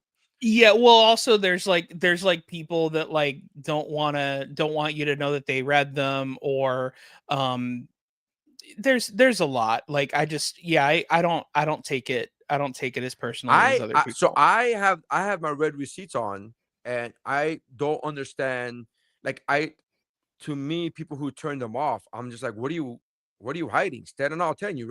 That's You kind read of the how I message. feel. It's like, what are you Yeah. hiding from? What are you hiding? Stand on all 10. You read the message. Why are you hiding that you read it? Like, Yeah. you receiving something doesn't is not an indictment on anything. Like, if I send you some wild shit about, Epstein's Island, and you read Mhm. it, it doesn't mean that you were on Epstein's Island. It just means you read it. Like, I don't understand. So that's my whole video. Unless the text was, "Hey, what's with this with you being on Epstein's Island?" Yeah. Then it's the article. Hey, if you hey, I see an article that you are on Epstein's Island. Don't say anything, but just make sure you read it to let me know you acknowledge, and you like that's the only way that message is gonna get you in trouble. That red receipt is gonna get you in trouble. But my whole point in the video that I'm about to post, that I'll post later tomorrow or something, is like, why do you have your red receipts on? How much of a pussy are you that you're just like, Yeah. I don't want people to know that I read it. What the fuck? Dude, you and I are so similar in this regard. And I'm actually really, it makes me smile ear to ear that we're both like this. I have nothing to hide from people. Like Nothing. like What are you like hiding? I have nothing to hide from people. Like, people, like, the I like this is something that's going to sound crazy to a lot of people. I'll just hand people my phone. Yes, I do that all the time. I'll just hand people my phone, and they're like, Are you sure it's okay?" Like, it's like, well, first of all, it isn't a part of my body. Yeah, And second of all, I have nothing to hide from you. Whatever yeah, you yeah, see on that phone, I know is on that phone. So, yeah. like, I don't Also, care. the You know? things that you shouldn't be seeing that would be on my phone are already in the secret app. There, it's fine. It's fine. I'm not. What do you think? I'm a fucking amateur? You think I just Dude, keep shit laying around? I I move shit remember immediately, buddy. What are you talking about? But I I same remember thing. one time I Go ahead. remember Yeah. one time I even no, I remember one time I even went to a doctor, and I had to my mom came with me because my mom gave me a ride. I had it was for an eye thing, and she had to drive me. And the nurse was like, "Is it okay if your mom is here while I ask you these questions?" Because, Yeah. like, she was going to ask me, like, like, "Are you sexually active?" Like, blah blah blah. And I literally said, "I have nothing to hide from her." Like, Mhm. I and she laughed really hard. like it's just, I don't care, man. Like, it's like, whatever you're gonna find out, I have no problem with you finding out, because I'm not I think embarrassed it's by it. I think it's because I think a lot of it has to do with the fact that we're stand-ups, right? The fact that we're Probably, yeah. comedians. We're already Because telling people our most embarrassing stuff. yeah, we're already putting that on stage on a Yeah. microphone for laughs, right? We're already doing this. It's fine. Like I don't have any. I'm not hiding anything. Yeah. There's part of that, and which is so funny because if you think about it, every comedian who's ever really gotten in trouble, right? There's a couple of exceptions, but there's Yeah. for the most part when comedians get in trouble, there's always like, look, if you listen to a bit that he had, he's like he was telling you who he was. 100%. Like A he was telling hundred you, percent. he was telling you who he was. Like Cosby literally has a joke about slipping a Spanish fly in Mm-hmm. women's drinks. Oh yeah. Like he Sure has does. a joke about that, and it's like people were just laughing it off, but like he was telling you who he was. Louis C.K. was telling you who he was. Mm-hmm. Like this is not like we're not really hiding anything. You people just He didn't have a joke about asking women if he could jerk off in front of them, but he did have a repertoire that would make you feel like he seems like that kind of person. You know, yeah, I like mean, he has a joke. Do you know? And I don't even know now that we're on. So I don't. He has a joke about rape. Have you ever heard his joke about rape? Which I I used think to I laugh. have, yeah. I used to laugh all the time about it because I thought the absurdity was funny. And then you Sure. look back and you go, "Oh, this is probably isn't funny anymore." But he had this joke about 100%. rape because rape is never funny. It's never. You should never rape a woman. It's always, you should never force a woman not to do what she doesn't want to do. It's disgusting and gross. You should never rape anybody, unless the woman you want to have sex with doesn't want to have sex with you too, then at that point, what are you supposed to do? Like that's the joke. And it's so again, because in the ridiculous space of it, you go, oh, that's hilarious. Obviously, he Yeah, doesn't mean that. But then of you look course. back at what he did and you go, oh, Yeah, I think he meant that. oh, yeah, I think he meant that. Fuck, that's not that's part. But Yeah. again, if you just listen to who they are, like right. So as comedians, we're not really hiding anything, and I just think it's like I see those and they're meant for it's meant in a comedy lens. Like you see those funny TikToks or reels where guys go through the extreme to hide to stop their girlfriends. You know what I mean? Like they fell asleep and the girlfriend would like open her eye to be able to unlock the phone, whatever. Right. And guys go through extremes to be able to, like they throw their phone out of the window or blah blah. Now Mhm. you're never gonna see what's on my phone. And I hand my phone to my wife on a daily. Like I'm like, she's like, Sure. yeah. Or like, hey, here, like she same thing, like she'll ask me for my phone, not give me any context. She's like, hey, give me your phone, and I'll give her my phone. And it turns out that she's trying to take a picture of something that's on her phone, whatever it is, whatever it Mhm. is. But I don't go why. I don't be like, why the fuck do you need my phone for? And I'm like, I just need Yeah. your phone. The other day, I was trying to find a reel that I sent her, and I was like, I need your phone. And she gave me a phone, and I'm trying to find a reel. And the reason I couldn't use my phone is because I was looking up a different conversation with a different friend to try to see if I could find this one reel. But she never Yeah. hesitated. Like, I don't understand. Like, so that logic, it's a weird thing where we're like, what do you hide? So why do you have your red receipts on? Like, I don't understand. Like, what the fuck? Just, you know, I just I've left, yeah. by the way, my red receipts are on, and I don't do this often, but there's a few times where I've left people on red. I'm like, the conversation is over. I Mhm. read it. I'm not sending you another message. I read it. And Yeah. like for the most part, I really don't do that. For the most part, I really kind of like close. Like to close up conversations in a tight little bow. Like okay, Yeah, yeah, yeah. but yeah, I don't care. I read it. Yeah, and what are we hiding for? What I don't understand this red receipt conversation for. Yeah, I fully agree with you. I fully agree with you. It's funny like if I I'm not married, but if I was, like I feel like our bit would be, can I have your phone? And if I said why, the joke would then be that my wife would say, because I want to see who's if you're cheating on me or not. And like that would be the joke. You know what I Right. mean? Because like of course I'm not. That's hilarious. Yeah, like that would Hilarious. be our bit. Because it's like what do you mean? Like just like it's kind of like, I've had diabetes for my whole life, and like, back in the day, before the pump and all that stuff, like you would have to take syringes and like take it. And one of my favorite things to do was like when people were like, "What's that?" And I just be like, "I'm taking heroin." Like I would Yeah. just do that. Because and people would laugh because obviously they know I'm not taking heroin. You don't take heroin on your stomach, you take it on your arm. Like Right. it's We all know stupid. that you put it's such a it was weird to see you take your diabetes medicine in between your toes. That was a little odd, but hey, to each his own, I guess. Yeah, So the funny. insulin only comes in solid form, so I have to usually burn it on a Yeah, spoon. Like on just a like spoon. Well, this is yeah. this is for my diabetes. Yeah. I wonder if there are heroin addicts Of claiming that. Like course this is there just are. for Are my you kidding diabetes. me? Of course there are. It's Of for my course there are. diabetes. Like It's what? my diabetes Diabetes? medication. I'm sure now they're calling it their Ozempic or something. That's Like just funny. like which Yeah, is crazy. I gotta burn my Ozempic on a spoon. That's hilarious. That's Yeah. It's hilarious. wild, bro. Yeah, Did that's you hilarious. by any chance I did go to the movies this weekend. I saw the Michael movie. Did you see Disclosure Day or no? I love the fact that you saw the Michael movie on the week that it comes out on video on On demand. video. I love that. You're like, I Yeah. finally went to go see the Michael movie in theaters. Your house, your living room. You went to your Yeah, living yeah. room.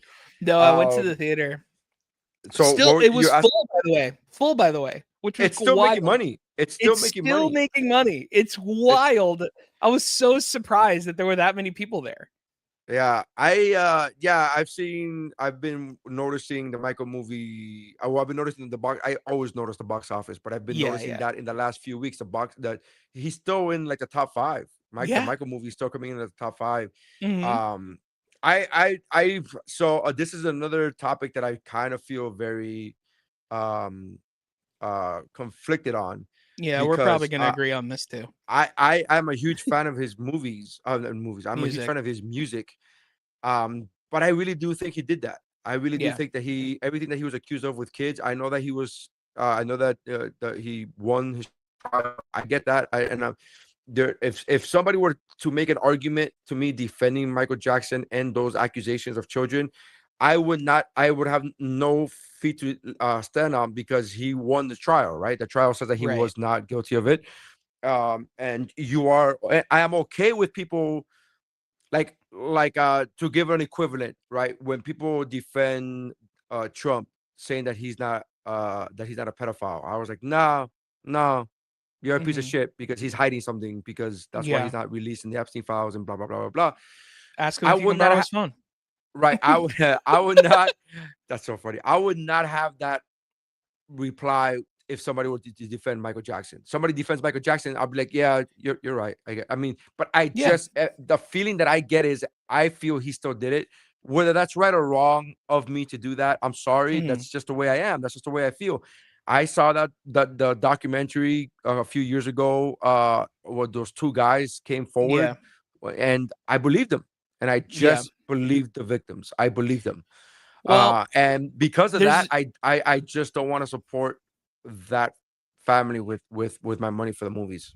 well, I I just I can't. totally I totally get it. And like I'm on the opposite side of the spectrum, but I also it's weird because like some look, man, I wasn't there. I have no idea. You know what I Correct. mean? Like, and Absolutely, yeah. I have no idea. And like, I want to believe that those people were right.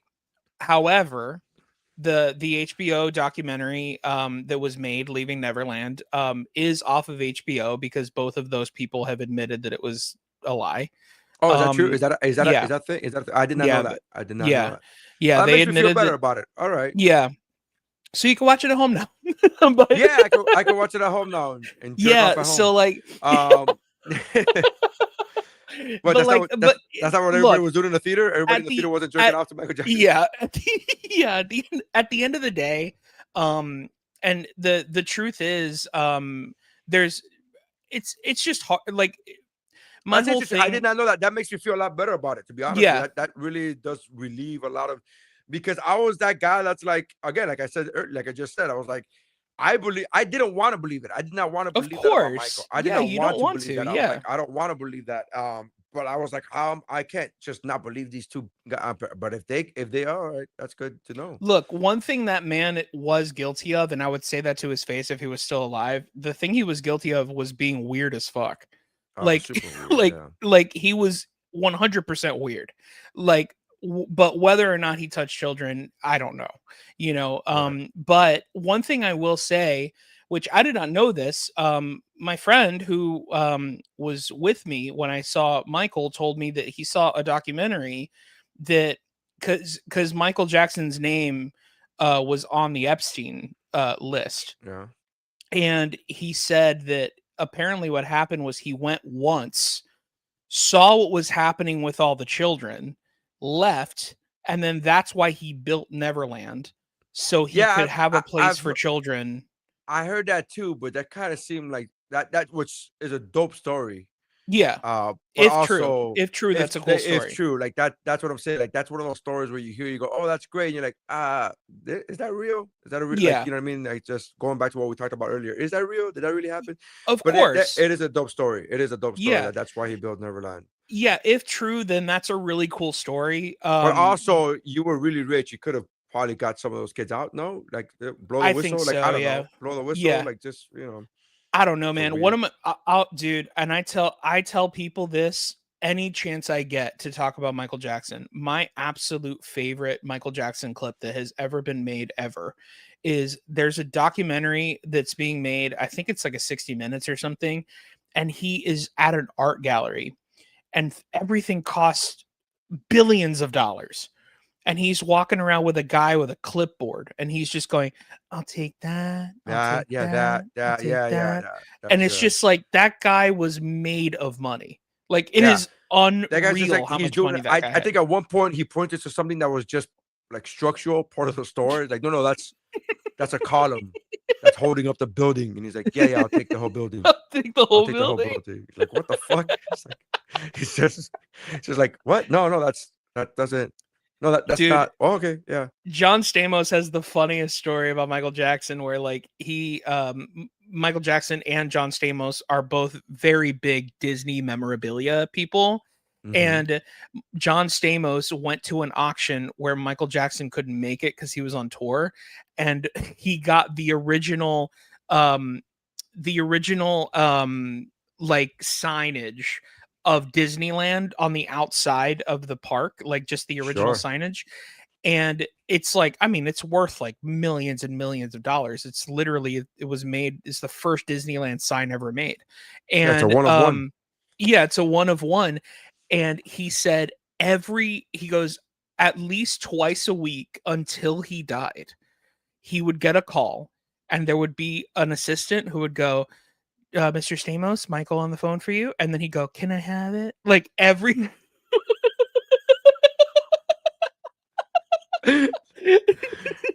That's just That's the funniest story. Like just Can I have it? That's the name. That's the he title of already that's the title of the episode. Can I have it? like he didn't even say like, hi, my name it's Michael Jackson, like nothing. Just can I have it? And no, Can I have? Michael. Like No, just Michael, you can't have it.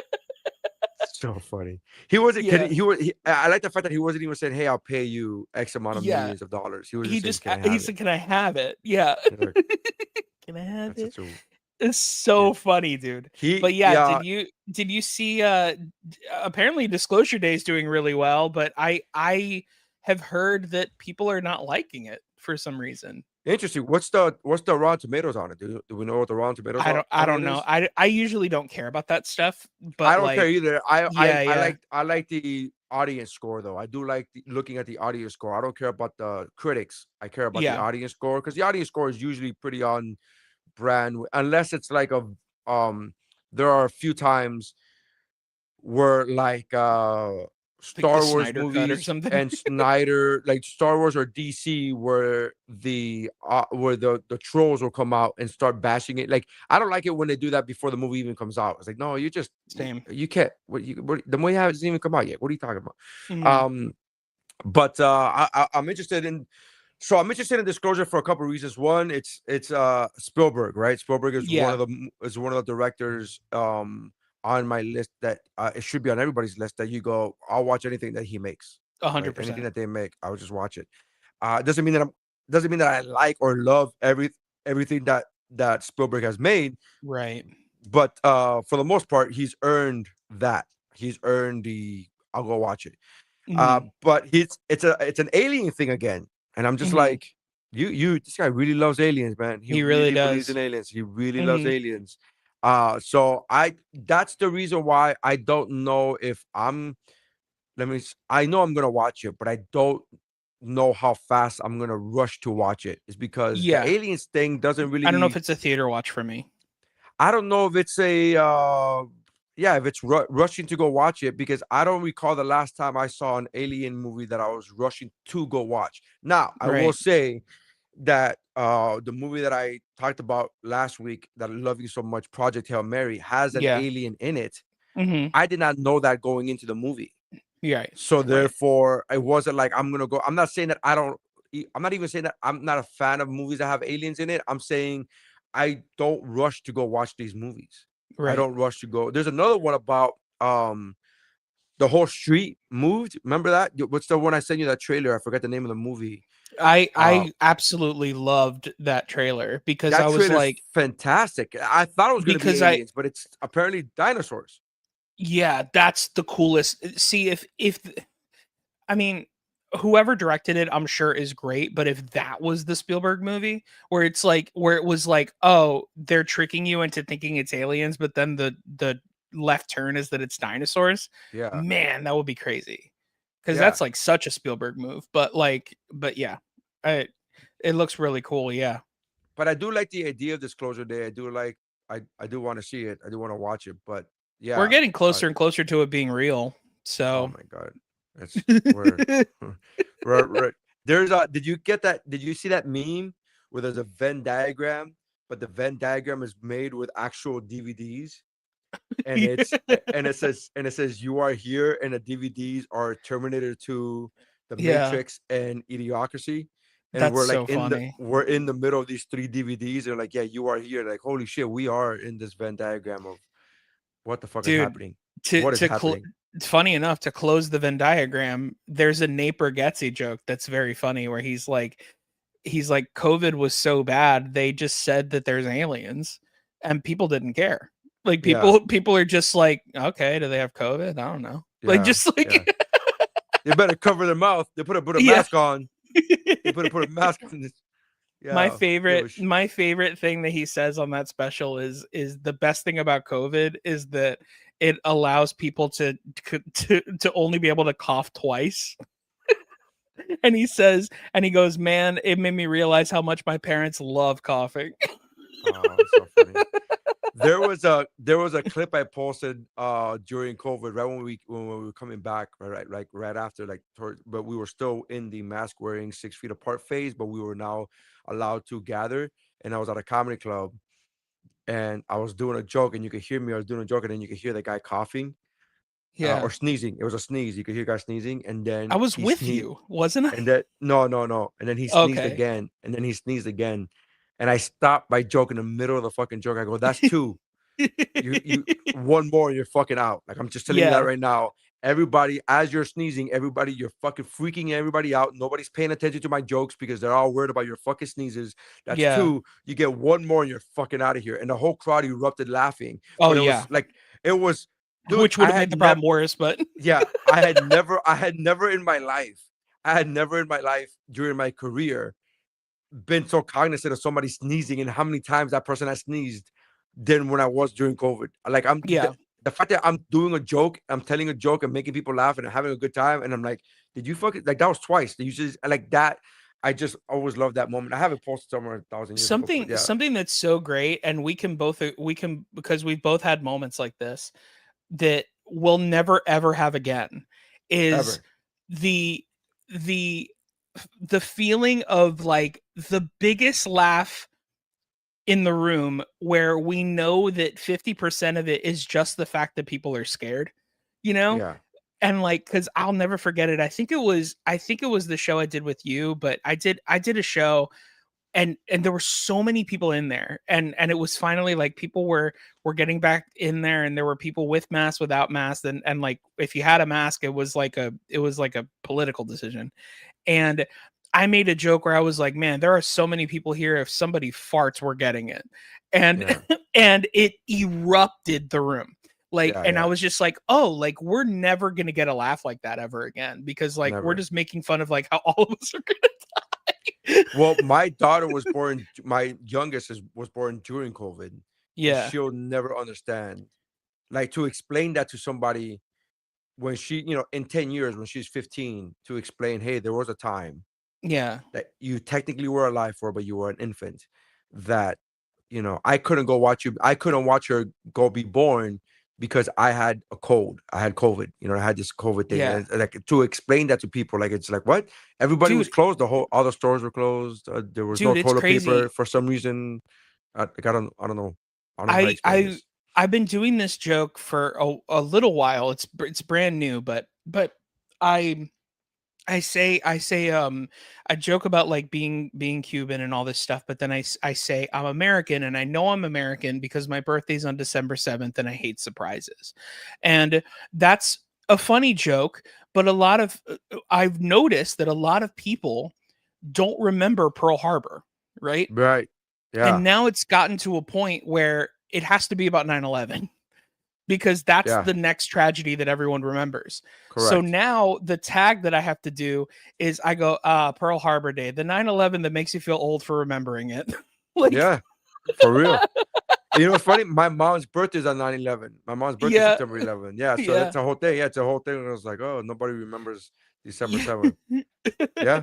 yeah. It's crazy, That's dude. It's that's a so crazy time. crazy. What did we talk about? Did we talk about the whole thing? Oh yeah, disclosure. So disclosure day. Um, but I hate to say it, like Spielberg makes great movies, but I don't remember the last Spielberg movie I saw in theaters. Me neither. Me I neither. I don't. I think the last one, I mean, and this He did the is one about his life, about his childhood, but I didn't see that in yeah, the theaters. Fablemans. I The didn't see Fableman, that but I in did. theaters. Yeah, I didn't see Lincoln in theaters. did not see that in Um, theaters either. I didn't see Warhorse at all. Um, I I think still haven't seen War Horse. yeah, I They haven't made a seen play out Warhorse. of it. Yeah, they sure did. They I sure haven't did. seen I it. think the last movie I saw in theaters was Saving Private Ryan. The last Spielberg movie. I'd be God, interested to is it remember. that long ago? Was Bridge of Spies Spielberg? Yeah, I think so. Yeah, So yeah, I saw Bridge of Spies. I didn't see that in theaters. Yeah, Saw I that in didn't see theaters. any of those because that's a sequel to the Da Vinci Code. No, no. Bridge of Spies is with Tom Hanks. Is not Da Vinci Code related. No, Oh, okay. Okay. no, no. It's I Cold think War. It's the Cold War. It's the whole thing. Yeah. yeah. Yeah, it's kind of strange because like you start to think about it and like Spielberg is like he kind of has a holy trinity of things where it's like it's the trinity of like um aliens, war and not having a dad. Sure. Like Well, yeah. Oh, and like every movie, that's he has a whole dad thing in every movie. yeah. Have you seen? Did you see the documentary Spielberg on HBO? Yeah, I love that That was documentary. so good. It was It so made you good. remember how brilliant he was. You go, oh Of wow, this guy really course. is brilliant. Especially so young, man, like so young and like and because when we tend to forget, especially because we look at pictures of Spielberg and like he kind of looks the same. Yeah, Like he looks younger, but he also just looks the same. Like he's always just been a guy wearing trucker hats with his yeah, with the movie on a patch on it. And he was like in his 20s, wasn't he? When he was yeah, yeah. which When he is did Jaws, wild. Like yeah. that's insane. Like He just like I just showed my daughter Rocky for the first time, my older daughter Rocky, and she mhm. was like, I was just like, I set it up for her. I was like, hey, just to let you know, there's a lot of talkie, so you got to pay attention to this movie. It's like Mhm. it's a boxing movie, but it's not a boxing movie. Just to let you know.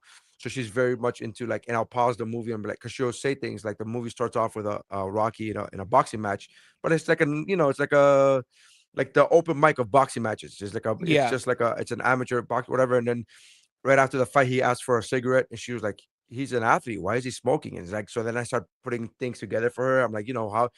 So what do you think that means? If he's boxing and he's a smoker, like, what do you think? And he's like, well, he's not taking care of his body. I'm like, okay, well, there's also the point of the fact that this is the '70s, but what do you think that means? And kept asking her. I didn't want to draw the conclusion for her, but I kept asking her, and she's like, "Well, he's not taking this seriously." I'm like, "There you go. Here we go." Yeah. So like now we start. So then later on during the movie, when he quit smoking and he quit drinking to get in shape, and she's like, "Now this is taking him more of a serious." I'm like, "There you go." Sorry. And then I go, "What do you think that means?" Because this his character, he's developing now the what he needs. He's taking, and I'm like, "All right, here we go." So like I'm forcing you to watch movies that are not specifically for kids or whatever, but yeah, the fact that Spielberg had that inherently in him as a child is wild to me. Like that, like There you're like, is there is a movie I immediately thought of you, and I think it's okay for me to say this. I didn't sign anything, so it should be okay. But there's a movie coming out, and I know about it because I just auditioned for it. But there is a movie coming out that is about the making of Rocky. yeah, yeah, no, yeah, So like there's, I know so about it's it. Yeah, very yeah. very cool and interesting. I wonder how it's going to do. I don't I know. Yeah, I wonder how I'm looking forward to it as well. There's another one up. Another one about Rambo, Yeah. but it's gonna be a TV series. But Mhm. so anyway, so I'm a big fan of Spielberg, but I don't know the last time I remember. I don't remember the last movie I saw in theaters of his. This is a weird Yeah, thing to say. it's been a while cuz I'm it's looking more funny. forward to Supergirl, which is again, this is a weird thing to say. Like, hey, have you seen Disclosure Day? Like, no, but Supergirl comes out soon. I was like, what? What Yeah. are you talking about? Yeah, it's true. It's true. Yeah, like it's yeah, and especially I never, you know, you're a Superman fan, but like Superman was kind of always my least favorite, of all the superheroes. But Sure. since James Gunn took over, it's now been like, oh, like I actually really enjoy these movies now. Yeah. Because the way that James Gunn created the universe, and like especially the most important thing is that James Gunn like really reminds the audience, and specifically me when I was watching it, that Superman's power is kindness.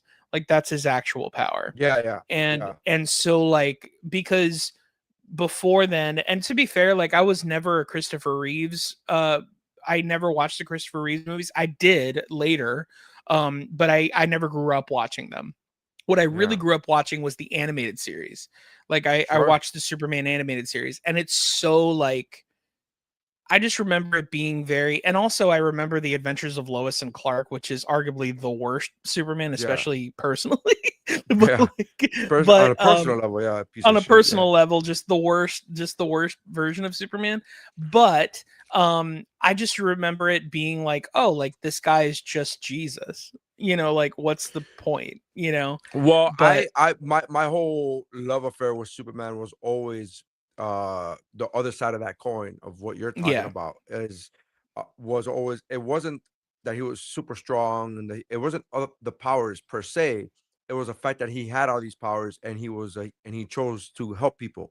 Like that to Yeah. me was always on a subconscious level when I was a kid. That was always my main thing. Was always like my always affection and for the character was always like he could rule us. He would absolutely like governments will fall to him, and Mhm. he chooses not to do that, and it's all because of his parents. And I don't want to say Yeah. all, but it's mainly because of his parents. And then later on, when I got older, they wrote stories like the Red Sun, where he landed in Moscow during the Cold War, and and I thought that was a brilliant way of telling that story, where that's what I loved about him. It's like that Boy Scout, what a lot of people seem to find boring. Like, oh, he's just a boring, like, yeah, I know, but Yeah.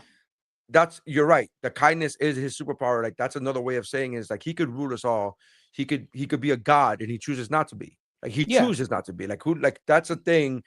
Most And people, to be completely fair, that is Jesus. yes, that's yeah. So that's why I agreed with you. which a lot That's of why I which a lot of Christians would not agree with me. yeah. That's exactly why Like, you said he was just Jesus. I go, well, yeah, that's what makes him great. That's what made yeah. he's like just Well, that's what I'm uh saying is like that new window is like, oh, like I kind of liked it. I kind of like this whole thing of like, yeah, like he kind of is Jesus. Like yeah, he could 100% let us all fall to his royalty, but chooses kindness and chooses to right. save us. Like that's the whole purpose, but yeah, there are a lot of Christians that It's are so all funny because about like it's the powers. Snyder did the same thing, but just in a different way. And I Mhm. think a lot of people don't see that. And again, I prefer, James Gunn's Superman over Snyder's, but I really have a deep affection for Snyder's Superman. But he did kind of the same thing, right? Where Lex Luthor was saying like a god. a god is either all powerful or all good. If he's all good, he can't be all powerful, and if he's all powerful, he can't be all good. Right. And that's like that kind of like Yin that yang. Yeah.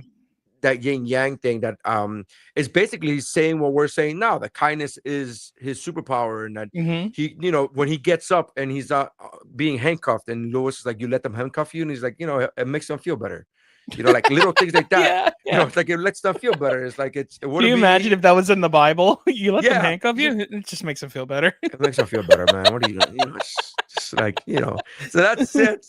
That's what That's so Superman was. funny. Superman was like a version of Jesus, where he's like, look, I'm gonna let you arrest me. Like, I'm the son of God, and I'm gonna Yeah, let you yeah. arrest You're me, and I'm right. gonna let you You're prosecute me. absolutely right. And then he gets up, Snyder Superman gets up, and then he just breaks off the handcuffs, and everybody's like, oh my God. It's like, yeah, man, it's Yeah. like it's fine, it's so Yeah.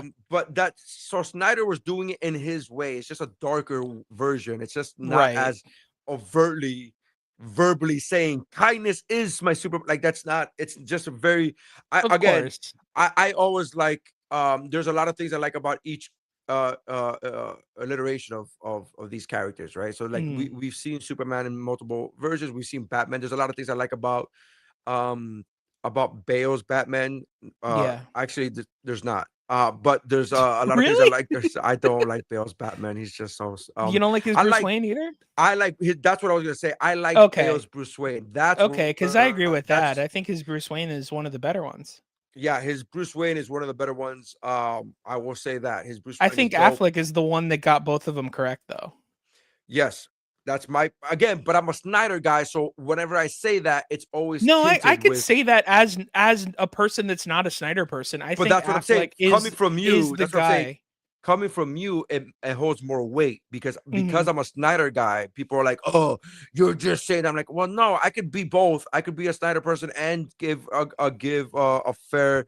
But Bale did great with Bruce Wayne.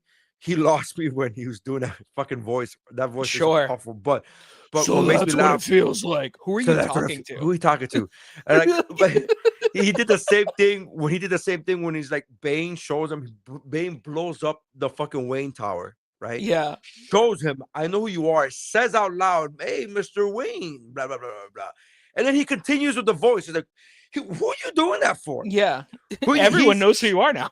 not he no, but Bane told you he knows who you are.